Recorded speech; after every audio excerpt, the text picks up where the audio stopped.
Ron Swanson. No, it's good. I love Ron Swanson. Okay, we're doing our top 5 video. We won't be doing a movie this week, and that's because we don't want to see San Andreas or Aloha. Apparently San Andreas is a good action movie, if you're not there for anything but action. If it's in 3D, maybe. I can't do 3D. It makes me feel drunk, but not the good kind. So we're doing our top 5s. Top 5 80s comedies. This is the hardest list we've done. We've now done 3 different lists, and this is by far the one that sucked the most. Well, we were considering doing just comedies at first. Yeah, we were going to do just comedies, which I actually think would be a little easier. No, because then I only have, I don't know. But then he was thinking maybe just 80s. I'm like, we'll just do 80s comedies. Still, oh my god, so hard. To me, narrowing it down to the 80s made it a lot easier than trying to do, like, all-time favorite comedies. Because there's some really good ones. No, you're right. Finn, either let me pet you or get up here. That's a cat. Oh yeah, this is Atticus Finch, the cat. Unprofessional movie reviews. I don't care if a cat comes in. It's his house too. Alright, let's go with some honorable mentions. Throw it yours. Alright. My first honorable mention is Who Framed Roger Rabbit, featuring the late, great Bob Hoskins. Yes. Amazing. Love him. Late amazing. Big, starring Tom Hanks. Almost made my list. Almost made my list. Yeah, I love Big. It was on one of my early lists. It would, if this was actually, it would be higher if this was top 80s movies. Big would be higher for me. I agree. But the comedies, for comedy-wise, it gets beat up by some of the greats. Yeah. Honestly, these movies are in my top greatest comedies of all time. All of these. I have to state that right now. Yeah, me too.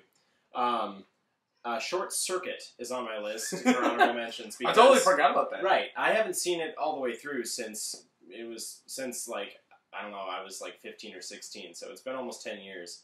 But you're done. It's a movie that not a lot of people have seen that definitely needs to get more exposure. People need to see that movie. It's great. It's, in my opinion, like, when Wall-E came out, I was like, oh, it's like Short Circuit. It's so cute. Little Shop of Horrors is the only musical on my list. Well, kind of. We'll get to that later, but there aren't a whole lot of musicals that make our list or that we talk about or do reviews of. I got you one. guys did Into the Woods, but we never did Into the Woods. Oh, you didn't? Never seen it. But I do have a musical on my list. Yeah. Nice. I like musicals. I perform in musical theater. I think it's probably going to be the same one you have. Killer Clowns from Outer Space is a really, really crappy B movie. Oh my god, but it's one of the better B movies. It's so funny. When people talk about crappy B movies, people like to throw Fried Green Tomatoes at me. Yeah. And I throw that one right back at them. Yeah. Yeah. Not Fried Green Tomatoes, sorry. Killer Tomatoes. Yeah. Attack of the Killer Tomatoes. Attack of the Killer Tomatoes. Fried Green Tomatoes is totally different. And the last honorable mention, Twins. Oh. Twins. Made by a guy who will mention... Oh, maybe we might mention in this directing. I'm trying to think of the director, but he did Twins, and then he did a bunch of Stripes. They're and a bunch of other still stuff. throwing around the idea of doing another sequel to doing a sequel to Twins. I think they shouldn't sequel. I think they should. Yeah, no, I heard about that, but I think they should reboot it. And I know that we're reboots, but we already have the original. We're not going to take the original off the shelf. It's just such a great concept. I'd love to see it rehashed with the people of today. Give me, like, Channing Tatum and some little dude. Yeah. And I'm in. Aziz Ansari. Yeah. Or I was actually going to say Charlie Day. But Aziz would be good. Too. Yeah, but, like, just give me that again. It's a funny concept. It's a great concept. Definitely. That needs to be rehashed. Okay, anyways, honorable mentions. Brewster's Millions. Amazing, Richard Pryor, John Candy movie. A guy gets a bunch of millions of dollars and he has to spend it all in a month and he can't leave any assets.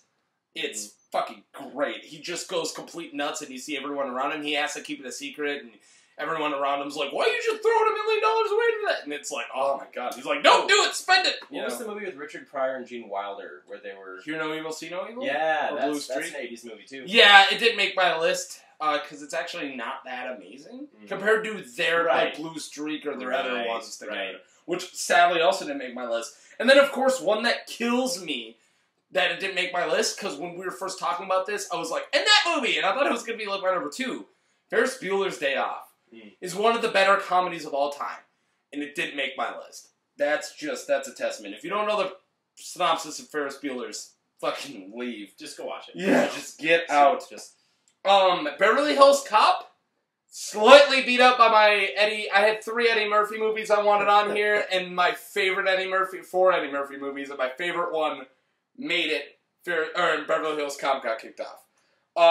Another Eddie Murphy movie, 48 Hours, didn't make my list. I love 48 Hours. I haven't seen that one. I'll definitely Nick Nolte, Eddie Murphy, bad cop, good cop, except Eddie Murphy is a convict who gets let out of prison for 48 hours to help Nick Nolte. Oh. But Nick Nolte's extremely racist and just a complete asshole. Right. There's a great racist fight scene in an alley, just, oh my god. I gotta tell you, Edward, I fight dirty. Bam! You know, just... There's also that Nick Nolte Martin Short one where Nick Nolte just gets out of prison. He gets tied into a bank robbery. I think that's 80's. It might be early 90s. It might be. If it comes to me. Anyway, also a good one if you can find out. Last reasonable mentions. Honorable mention is one of the best spoofs of all time, Airplane. Love that movie. That movie, I didn't see it until like 2 years ago. I never finally sat down and watched that. That movie is fucking breathtakingly funny. Just, you know, I've always heard the really dumb things like, what's your Victor? Victor? Roger, Roger. You know, or Call Me Shirley. Yeah, no, I've always heard those, but like, the opening between the two people arguing over the announcers of like, you're just mad because I had that, or because I wouldn't have that abortion. Right. Like what? The old lady that speaks, jive. Oh God! The little girl who says, "I like my coffee like I like my men." Black. That was great. Now those didn't make our list. So if those are movies, you're like, you bastards. Stay tuned. All right. I didn't make up any paper for this, so number 5, take it away, Billy. Okay, number 5, Coming to America. A classic tale about Eddie Murphy, a prince of Zamunda, who goes to America to find himself a queen. He throws a dart at a dartboard, essentially, and lands in a place called Queens. To find a queen. And it deals with a new American from a foreign country learning the ropes of being an American citizen. He throws away all of his money, gets a minimum wage job, he gets an apartment with his handman. Learning how to mop with not taking it out of the mop bucket. Kicks the shit out of falling in love with someone. Sam Jackson with a mop. Yep, falling in love with someone and not going for the rich, but going for the love. Out of the Eddie Murphy comedies, the 4, this was one of them. The 4 that I was talking about, this probably had the biggest message, and I love it for that. Well, I've loved this movie since I was 3rd grade, staying home sick from school and watching it when I was on cable. It's great movie, and Eddie Murphy plays 9 characters in it. Yeah, and so does the other guy, Arsenio Hall. Arsenio Hall, yeah. Which a lot of people don't think of him as a comedic actor, and I only know him from this. And right. I'm like, what do you mean? He's Arsenio Hall. I've seen him in a few things. Yeah. All right, you're number 5. Well, you forgot mention one more thing about the movie. Darth Vader's his dad. Oh yeah, James Earl Jones. James Earl Jones of maybe I don't want to walk on rose petals, but a prince's foot should always touch rose petals. It's like, you know, that's reasonable. Yeah, you're right. The prince's foot should always touch. All right, my number 5. Oh my God. Oh, I can't believe this. It's number 5 and not 1. National Lampoon's Vacation. Great movie.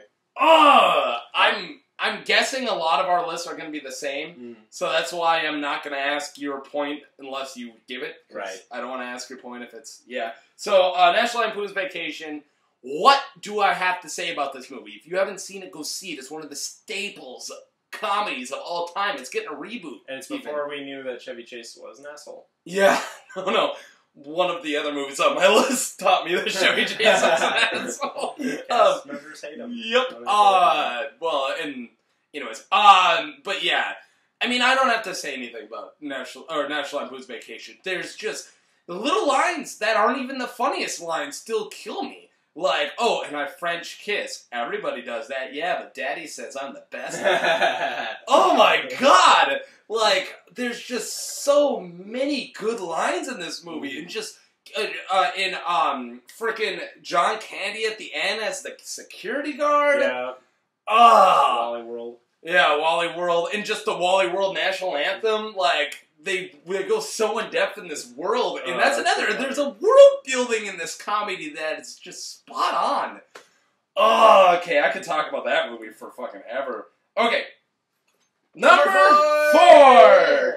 Should I take it away? You take it away. Again, can't believe this isn't my number 1. One of the best movies of all time, Ghostbusters. Mm-hmm. Oh, I have nothing I could say about this movie. Like, it's... Oh my god! I was absolutely obsessed with Ghostbusters when I was like 8 or 9. I watched this movie hundreds of times. I watched the movies, I watched the cartoons, Yeah. both the new ones and the old ones, not the super new ones though. No, not the...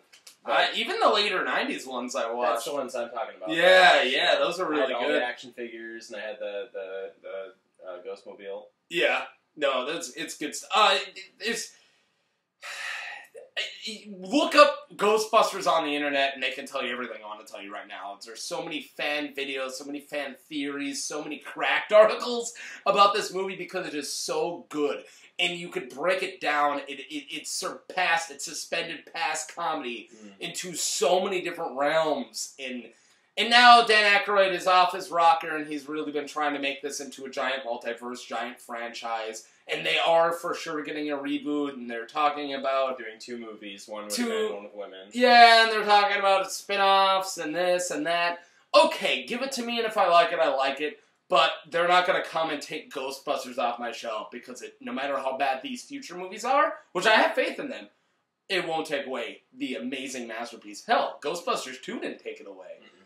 And that's not a bad movie. I like the second one. I like it, but it's not anywhere near this list. Sorry. Go ahead. Number 4, Revenge of the Nerds. Fucking love Revenge of the Nerds. I don't know what I can and can't say about it. It's great. It's just great. Oh, I love everything about it. Can we just do the song? I didn't even think about it, or else it would probably be on something. Oh, so good. And then Booger comes up, with the hair. Yeah.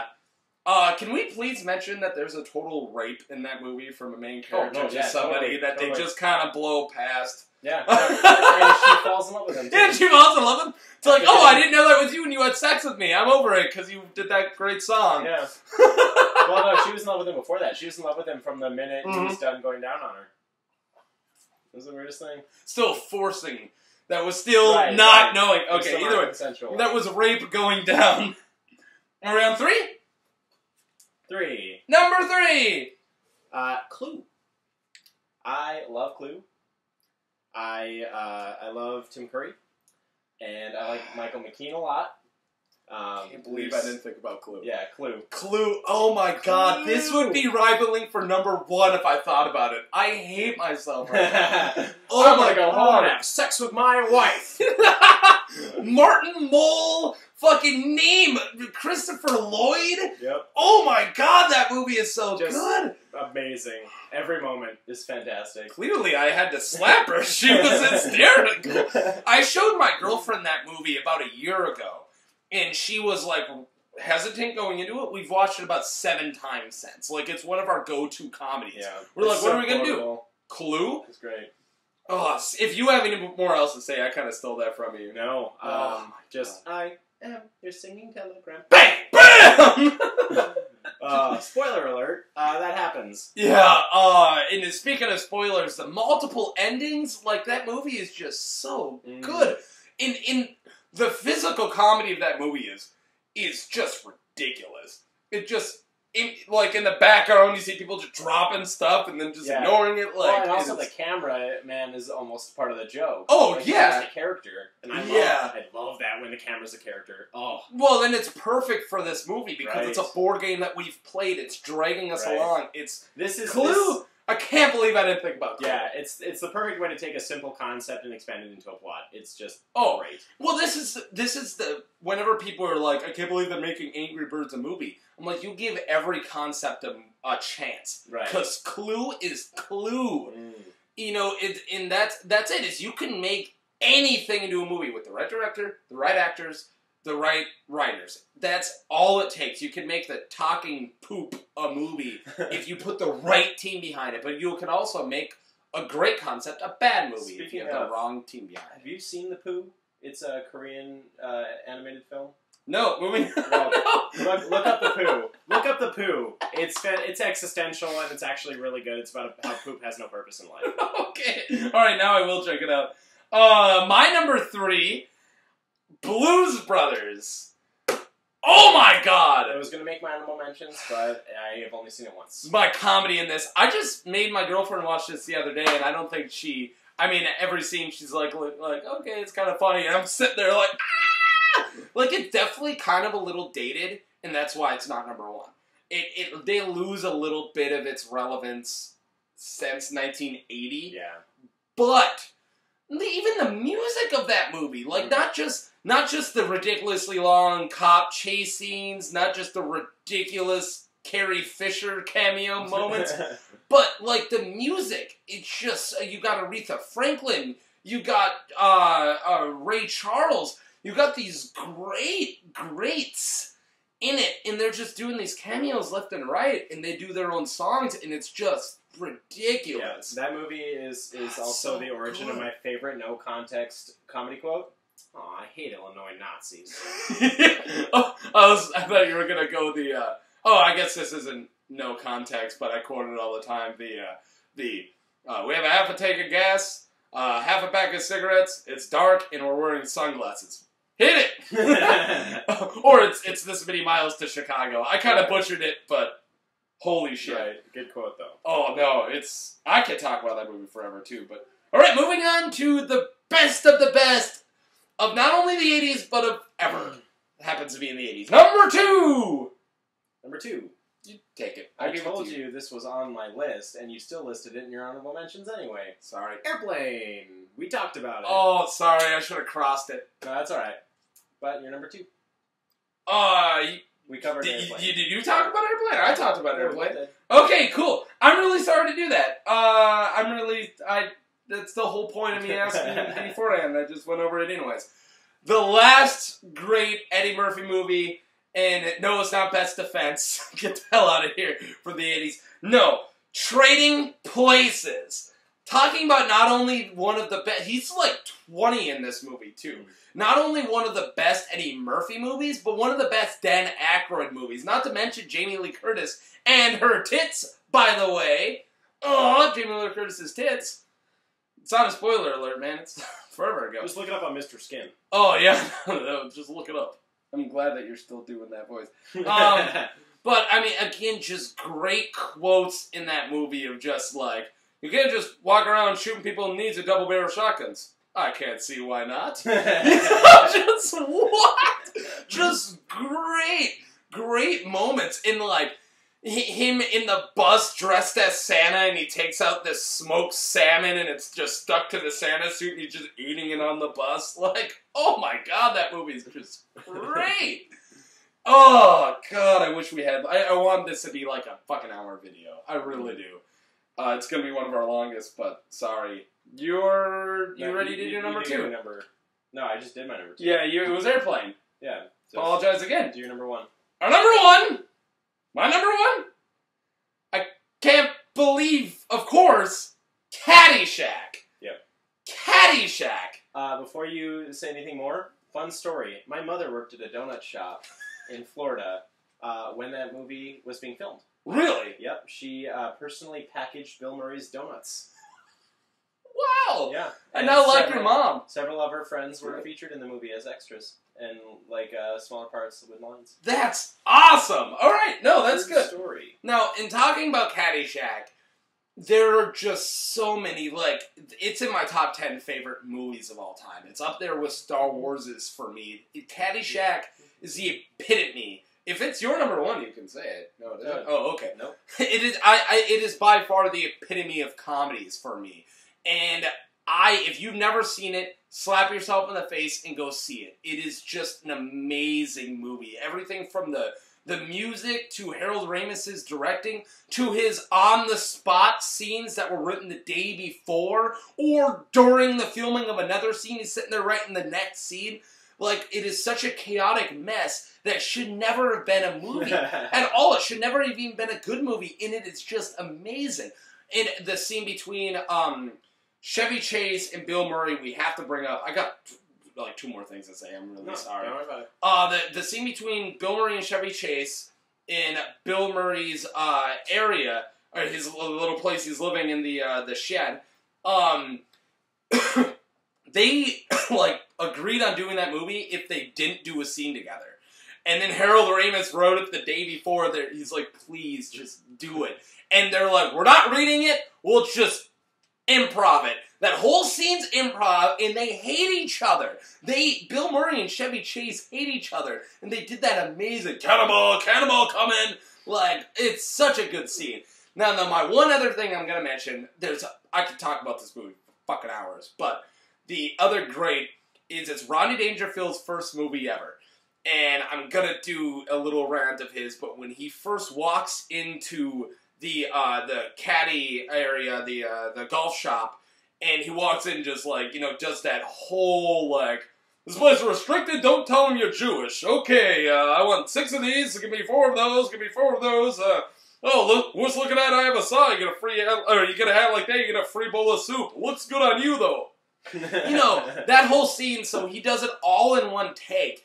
And then afterwards, he walks up to Harold Ramis, who's directing, and he's sweating, and he's just nervous, and he's like, I'm killing it, I'm not funny, this is the worst ever, I can't believe no one's laughing, and Harold's like, Rodney, they can't laugh, we're filming. And he's like, what do you mean? And he's like, well, no, we're all choking back our laughter, you're being hilarious, but we can't laugh when we're filming. And he goes, oh, so I'm doing good? He's like, you're doing amazing. He's like, all right. The first time I heard that story, it's such a heartwarming story. Anyways, Caddyshack, fucking 10 out of 10. Go see it. Billy, what's your number 1? My number 1 is Monty Python's The Meaning of Life. And you chose the best Monty Python, too. Yes, I did. Oh my god, Meaning of Life. And that was bringing back to my original point. There are several musical numbers in this show. So it is technically kind of a musical. It's like 2. Yeah, 2. There's a few. Yeah. But amazing songs. Yes. But I will disagree with you that it is not Monty Python's best movie. Going Holy Grail? No. And now for something completely different is my favorite Monty Python movie. Okay. But well, I always think of that as kind of part of the show. Yeah, exactly. And also it's from the 70s, I think. So yeah, that is from the 70s. It's not eligible for this list. That's 76. But Meaning of Life, until I saw, and our second completely different, was my favorite. And it's still my second favorite. I still absolutely love it. It's one of my favorite. I love the death sketch, the Galaxy song. Tuna casserole. Salmon moose. Oh man, how many salmon moose, that's what it is. How many times have we drunkenly done the Galaxy song at karaoke at bars? That's my go-to. If I'm drunk, I don't even have to look at the screen. I mean, I know that song. Definitely. And that song's why I know more about the universe than the average Joe. Because I fact-checked, and all of that's accurate. so no. I can't believe I didn't think about that either. God, that movie is just great. If you haven't seen a Monty Python movie or any of their sketches, watch Meaning of Life. Start with Meaning of Life, and then gradually work your way to Life of Brian, which I refuse to see. You've never seen it? No. Or I refuse to watch The Life of Brian, and I'll tell you why. A day coming, very, very soon, all the Pythons will be dead. There will be no more opportunity for any Python material. I mean, they've got something coming out soon, and they're going to bring in other actors to help make it possible. But there's going to be a day very soon where there will be no more musicals, no more movies, no more nothing. You're going to make me cry. I know, it's sad. So I am saving Life of Brian for a rainy day, and I will watch it maybe when I'm like 30 or 40. Okay, it's gonna kill me to say this after you said it, but I've now seen even the really, really more obscure ones like Jabberwocky. And I have that, but I haven't watched it yet. Jabberwocky's good, but it's not every scene's laugh. Right, and that's okay in a movie too, though, to not be constantly you're busting right. your guts. You're right. And that's one reason why I put Holy Grail under, is a lot of Holy Grail, like you find select scenes and they're killing it. Mm-hmm. Holy Grail seems really long for me compared to Meaning of Life. Mm-hmm. Granted, they had a higher budget for Meaning of Life. They didn't even have a budget for Holy Grail. Jethro Tull gave them all the fucking money. And Meaning of Life also has the advantage of being seen. It's a sketch. It's, chapters. But either way, I completely love and respect your list, and... Yeah, you too, definitely. Yeah, these are some of the best comedies. Between the two of us, you've got a weekend. You got a weekend. Now, before we're done, what are your favorite 80s comedies? What'd you think of our lists? Anything. If you think that any of our honorable mentions should have beat out our number ones, if you think that we should never even have mentioned our number ones, tell us. And I really want to see other people's lists. I love looking at other people's lists. We actually had people comment on our last ones about them and made me really happy. So do that. Like and subscribe our Facebook and follow us on Twitter at official U, M, R. Do all that stuff. Anything else you want to say? Yes, do all that, but preferably while chewing a large mouthful of red meat and sipping slowly on a glass of vintage Lagavulin scotch. Okay, you got your orders for the day. Are we ready? Bye! Bye!